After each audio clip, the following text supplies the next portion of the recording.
ओम शांति। धन प्राप्ति के लिए क्या करना चाहिए? अगर हम इसके विषय पर मंथन चिंतन करेंगे तो हम समझ करके जानेंगे कि धन हो या दुख हो या सुख हो, हमारे पूर्व जन्मों के कर्मों की कमाई हमारे साथ में आती है।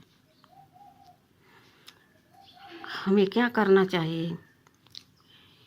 युवा समय से हमें धन की तरफ अपने मन बुद्धि को लगाना चाहिए, या जो ईश्वरीय खजाने से हमें प्राप्त हुआ है इस जन्म में, उसको हम सही से इस्तेमाल करें और प्रभु का चिंतन करें। प्रभु के सानिध्य में जो हम कर्म करेंगे तो वह जरूर हमें सुखदायी फल देगा। ये इस जन्म की बात है, इस जन्म का कर्म है।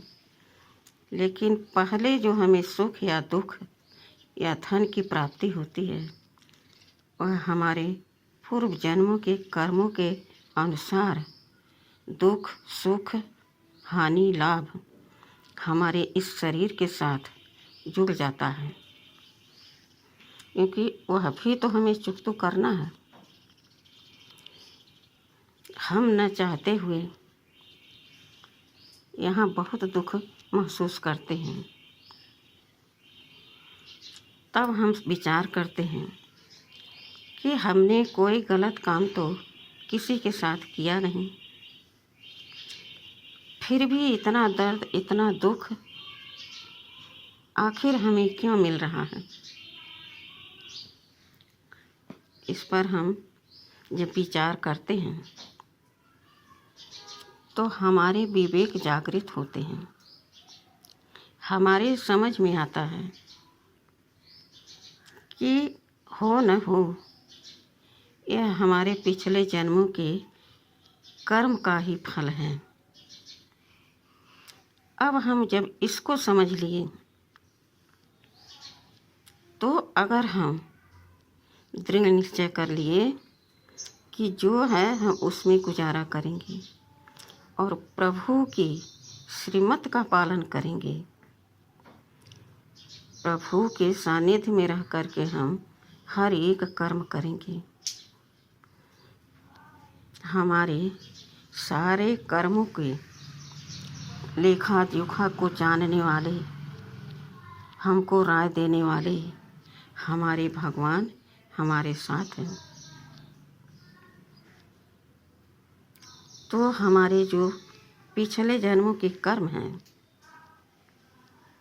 उनको सहन करने की हमें शक्ति भगवान प्रदान करते हैं। हम इतना अपने आप को संतुष्ट समझने लगते हैं, यह दुख तो कुछ नहीं है। आखिर भगवान ने हमको सब कुछ तो दिया है, धन दिया, घर दिया, परिवार दिया, पेट के लिए भोजन दिया, तन के लिए वस्त्र दिया, और हमें क्या चाहिए? अब तन की बीमारी की बात आई। जब इतना सब सुख हम महसूस करते हैं कि हमें परमपिता परमात्मा ने देकर इस सृष्टि पर भेजा था, तो हम चिंता क्यों करें? इसमें हम अपना जीवन यापन सुख शांति आनंद प्रेम से बिता सकते हैं। तब जो दुख हमारे तन में होता है वह भी हमें कम सताता है, उसकी शक्तियाँ कम होने लगती हैं और हमारी दैविक शक्तियाँ आंतरिक शक्तियाँ जागृत जब होती हैं तो उनके आगे यह जो विकार हैं, जो रोग हैं, शोक हैं, यह धीमा पड़ जाते हैं, अर्थात हमें सहन करने की शक्ति आ जाती है। जो लोग सोचते हैं कि हम भगवान के सामने जा कर के हर रोज़ कोई न कोई वस्तु की डिमांड रखेंगे, कब तक नहीं सुनेंगे भगवान? एक दिन तो ज़रूर सुनेंगे। तो भगवान भी देखता है, वह भी भगवान का बच्चा है, लेकिन भगवान क्या देखते हैं कि कभी यह बच्चा यह नहीं सोचता कि हम अपने पिता के पास आए हैं तो पिता के सुखों के, गुणों का, शक्तियों का खजाना, आनंद का खजाना, ये सब खजाने हमें महसूस होते हैं। वहाँ हमें शांति भी महसूस होती है। शांति है तो खुशी भी महसूस होती है। मन हमारा खिला रहता है, चेहरा हमारा दमकता रहता है। भगवान के गुण गाते हम जब, तो हमारी जीवा भी हल्की हो जाती है, थकान नहीं होती है, तन भी तंदुरुस्ती का अनुभव करता है। और सब कुछ तो भगवान ने दे ही दिया है। कभी इस वस्तुओं का शुक्राना करने यह भक्त नहीं आता। जब आता है तो कोई न कोई मांग करके आता है कि आज यह मांग के हम आएंगे, और उसकी मांग कभी पूरी नहीं होती, क्योंकि हम इंसानों की बुद्धि छोटी होती है। चाहना हमें लगती है कि बहुत बड़ी हम चाह रहे हैं वस्तु प्राप्त करने की, लेकिन इस जीवन के लिए हमें सुख दे दो, गाड़ी दे दो, घर दे दो, अच्छे रिश्ते नातेदार परिवार दे दो, यह चाहना रहती है। चाहना चाहना, वह चाहना कभी पूरी नहीं होती। भगवान भी कहता है यह कितना छोटे दिमाग का है, इसकी बुद्धि दूरदेशी नहीं है। खुद अपने आप से मांगता रहता है, अब मांगने से कितना मिलेगा? कहा गया है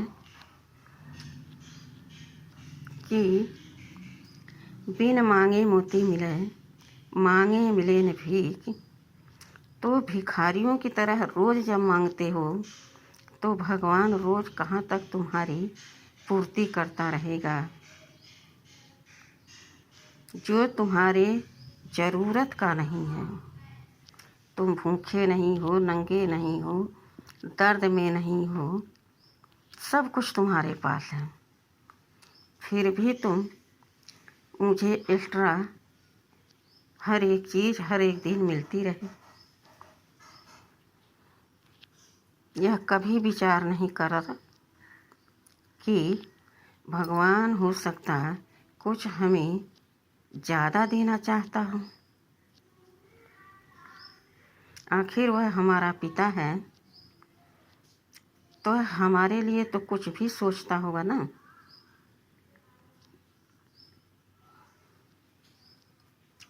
कभी भगवान से मांगना नहीं चाहिए। भगवान हमारा सब कुछ है।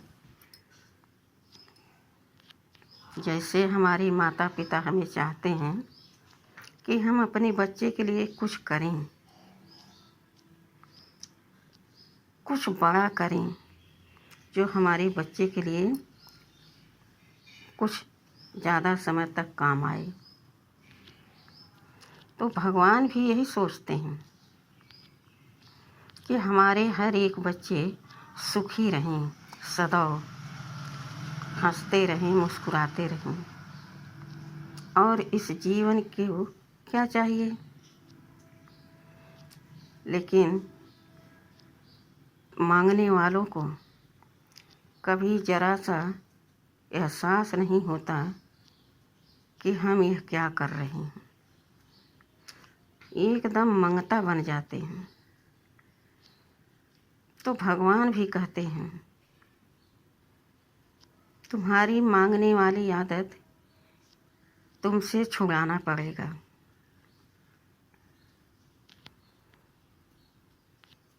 और उनकी इच्छाएं कभी पूरी नहीं होती। वहीं पर बिना जाने समझे कि क्या विजुलाइज होता है, कैसे भगवान से मांगा जाता है,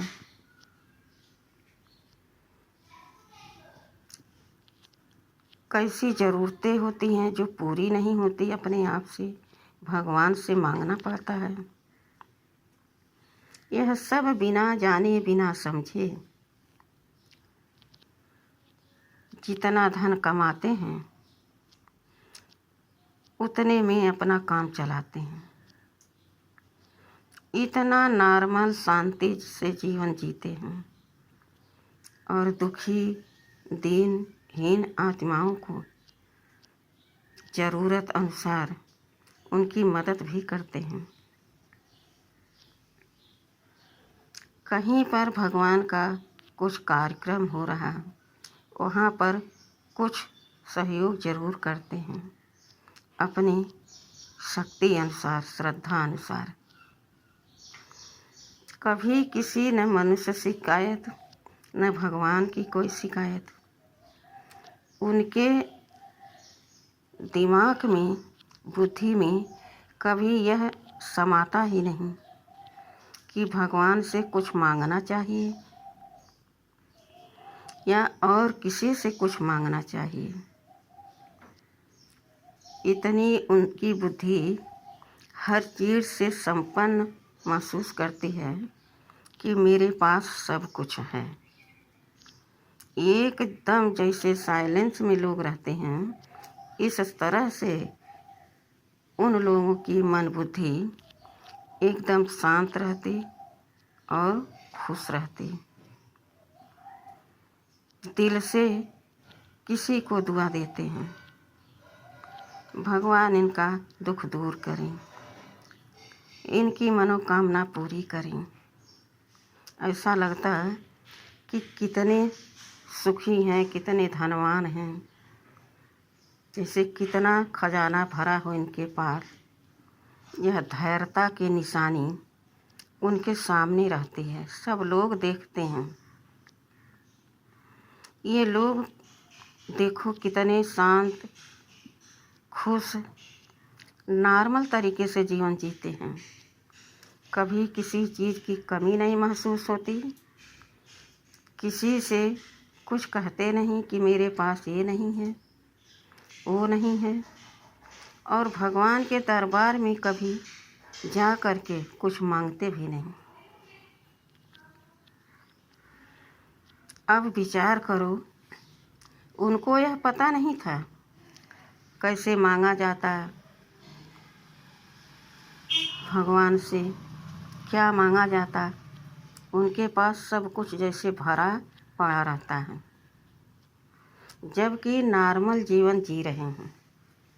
और दूसरा, जितना भी मिल रहा सब उसको कम लग रहा, और चाहिए और चाहिए और चाहिए। लेकिन भगवान भी अपने हाथ पीछे कर लेते हैं।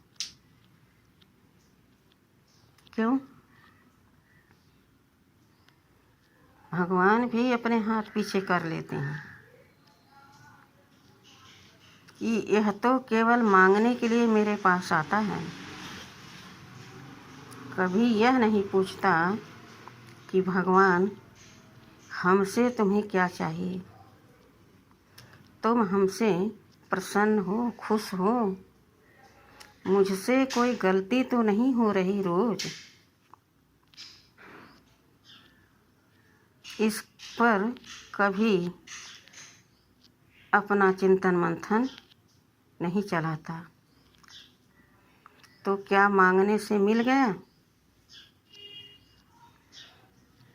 जब हम एक हाथ से देते हैं किसी को, तब दूसरे हाथ से हमें कोई कुछ देता है। भगवान भी देखते हैं कि मेरे समीप कौन है,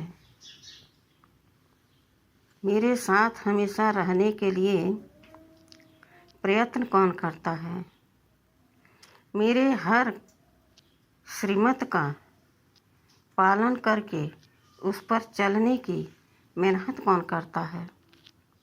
सत्य मार्ग पर चलना कोई मासी का घर नहीं है, लेकिन जिसने एक जन्म में साध लिया कि मुझे भगवान के सिवा और कुछ नहीं चाहिए, भगवान के पास गया और ऐसे प्रेम से कह रहा, प्रभु आप मेरे हो, सदा मेरे बन कर के रहना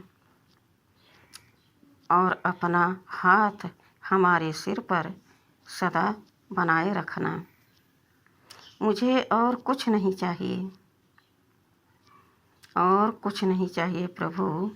जहाँ आपका साथ है वहाँ हमारे पास सब कुछ भरा पड़ा है। और भगवान से अपने दिल की बातें कहता है, हे प्रभु मैं कितना खुश हूँ, कितना शांति से हमारा जीवन बीत रहा है। हम न कभी चोरी करते, न बेईमानी करते, न झूठ बोलते, न किसी से लड़ाई झगड़ा करते। और जब तक मैं आपके पास नहीं आता तो मुझे कमी महसूस होने लगती है शांति की, आपके प्रेम की, आपकी शक्ति की। बस प्रभु यही कृपा आपकी हमारे ऊपर सदा बनी रहे, कभी मैं आपसे दूर न हूँ, ऐसी कृपा आप हम पर बनाए रखिए। आप ज़रा सोच के देखिए कि जो इस तरह से धैर्यवान संकल्प करेगा वो भी भगवान के सामने, तो क्या भगवान उसको सुख, शांति, आनंद, प्रेम का अनुभव नहीं कराएगा। इसीलिए कहा गया है कि मांगने से कुछ नहीं मिलता और बिन मांगे मोती मिल जाता। जो कुछ मांग नहीं रहा, मांगना जानता ही नहीं, केवल भगवान से प्यार करना जानता है, भगवान के साथ रहना जानता है, और इतनी खुशी, इतनी शक्ति, इतनी शांति, इतना आनंद से उसका जीवन व्यतीत हो रहा है। समझने वाले समझ गए होंगे कि हमें इस संसार में समदर्शी होकर के रहना चाहिए। जहाँ तक हो सके जो भगवान ने दिया, जो हमारे प्रारब्ध में था, वह हमें मिल रहा है, वह तो खत्म हो रहा है। शरीर भी धीरे धीरे एक दिन खत्म हो जाएगी, इसकी भी अवस्था होती है। उसके पहले हम इतना सत्कर्म कर लें, इतना दान पुण्य कर लें, इतनी दुआ कमा ले लोगों की कि अगले जन्म में भी भरतू रहें, हमें कमी न महसूस हो किसी भी वस्तु का, व्यक्ति का, वैभव का, सुख शांति आनंद प्रेम का जब हम भरपूर रहेंगे तो अगले जन्म में भी हम इसी तरह से किसी को भी कुछ सहयोग कर पाएंगे। सहयोग हम करते यूँ ही नहीं जाता। किसी दीन दुखियों की आप मदद करते हो, उसकी दुआ उस आपके देने से पहले आपके पास आ जाती है। भगवान आपका भला करें। इसमें कितनी दुआ छुपी है यह आप सोच नहीं सकते हो।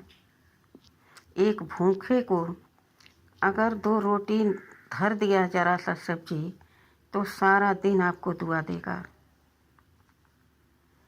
इस तरह से जब हम अपने इस जन्म में सत्कर्म करते हैं तो विकर्म हमारे आगे पीछे भटक नहीं सकता। अब पूछेंगे क्यों? क्योंकि कई जन्मों से हम इसी तरह से कर्म करते आ रहे हैं, तो हमारे अंदर नेगेटिव विचार आते ही नहीं, तो गलत कर्म होते ही नहीं, तो हमारे पाप कर्म बनते नहीं। अगर इस विधि को जिसने समझ लिया उसका हर जन्म सुखमय होगा, शांतिमय होगा, आनंदमय होगा और दूसरों को भी इसका अनुभव करा सकेगा। तो याद रखें कि मांगने से कुछ नहीं मिलता। ऐसे भी कहते हैं कि मांगन से मरना भला, जह घर मांगन जाए। उनसे पहले वो मरे जिनके मुख से निकलत नाही। दोनों के पुण्य में घाटा पड़ जाता है। देने वाला उसी समय अपने मन को सिकोड़ लेता है, देना नहीं चाहता, और लेने वाला मांगने में संकोच नहीं किया। पता नहीं चीज़ मिलेगा कि नहीं मिलेगा, मेरी कितनी कीमती ज़बान है, खाली चला जाएगा, इस पर विचार ही नहीं करता। तो इसलिए मांगने वाले सावधान हो जाएं, अपने विवेक को जागृत करें, अपनी बुद्धि को सशक्त बनाएं, स्वयं अपने बल पर जो कर्म करें उसी में अपना गुजारा करें। हो सके तो औरों की मदद करते रहें। हम ये नहीं कह रहे कि आप 5 किलो अनाज कमाए या सब्जी ले आए तो 1 किलो किसी को दान कर दो, नहीं। जिसको देखो कि उसका बस बिल्कुल नहीं चल रहा, कर्म करने लायक नहीं है, भूखा है, तो उसको थोड़ी सी कोई चीज़ दे दो, उसी में वो आपको बहुत दुआ देगा। इस पर आप चिंतन मंथन करें और इस वीडियो को देख करके समझ में आ ही जाएगा।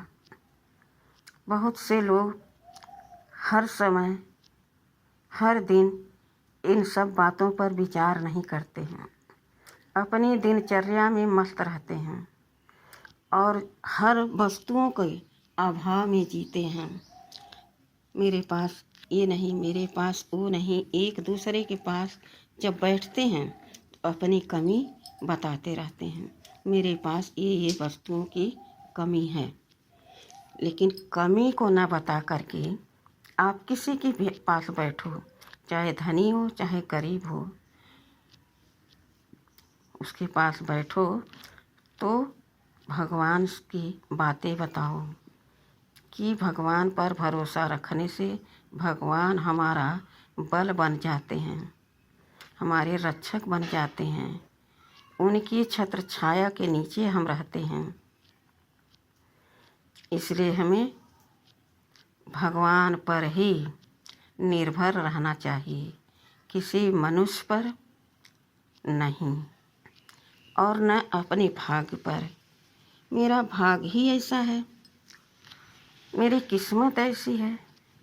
भाग का निर्माण करने वाले आप हो, किस्मत बनाने वाले आप खुद हो। भाग्य कहाँ से बनता है? हमारे कर्मों से। हमारे किस्मत कहाँ से बनती है? ज़रा चेक करें। बहुत बड़ी यह बात है। किस्मत, आप अपने आप से पूछो कि हमने किसकी मत पर चल करके यह कर्म किया और इसका परिणाम इतना बुरा क्यों हमें मिल रहा है। तो आपको स्पष्ट नज़र आएगा कि ज़रूर हमारी बुद्धि मंद हो गई थी और हमने अपने विवेक का घात कर दिया। अपनी मनमानी हमने अपना कार्य किया और उसका फल मिला यह कष्ट हमें। तो इस पर विचार ज़रूर करें। बिना विचारे जो करे सो पीछे पछता। बाद में 1 सेकंड का पेपर होगा, फिर वहाँ किसी का कुछ जोर नहीं चलेगा। और अभी भी समय कुछ ज़्यादा नहीं है, समय बहुत कम है। इसलिए अपने मन को, बुद्धि को सदैव परमात्मा में लगाकर अपने भाग्य का सौभाग्य में बदलने का कार्य शुरू कर दो। अपनी किस्मत की इतनी ऊंची श्रेष्ठ मंजिल दे दो कि मैं परमपिता परमात्मा के मत पर चल रही हूँ। मेरा कभी अकल्याण अहित हो ही नहीं सकता। मेरे जैसा शक्तिशाली, कल्याणकारी, सफलता मूर्त, सुखी, प्रेम से, आनंद से भरपूर और कोई नहीं। कोटों में मैं और कोई में भी कोई, मैं विशेष आत्मा हूँ। क्यों? क्योंकि हमने भगवान के श्रीमत पर चलना शुरू कर दिया है। अब सब कुछ मेरे भगवान हैं, मेरे माता पिता, बंधु, सखा और मेरे जीवन के नैया को पार लगाने वाले। तो यहाँ से आप भरतू हो करके अपने पिता के साथ अपने घर जाएंगे। जब वापस इस सृष्टि पर आएंगे तो आप भरतू होके आएंगे, क्योंकि यहीं पर आपने इतना सुंदर भगवान की नज़र में रहकर कर्म किया और उसकी निगरानी भगवान कर रहे थे। क्यों? क्योंकि यह मेरा सिखिलदा बच्चा है, सगा बच्चा है। सगा क्यों कहा?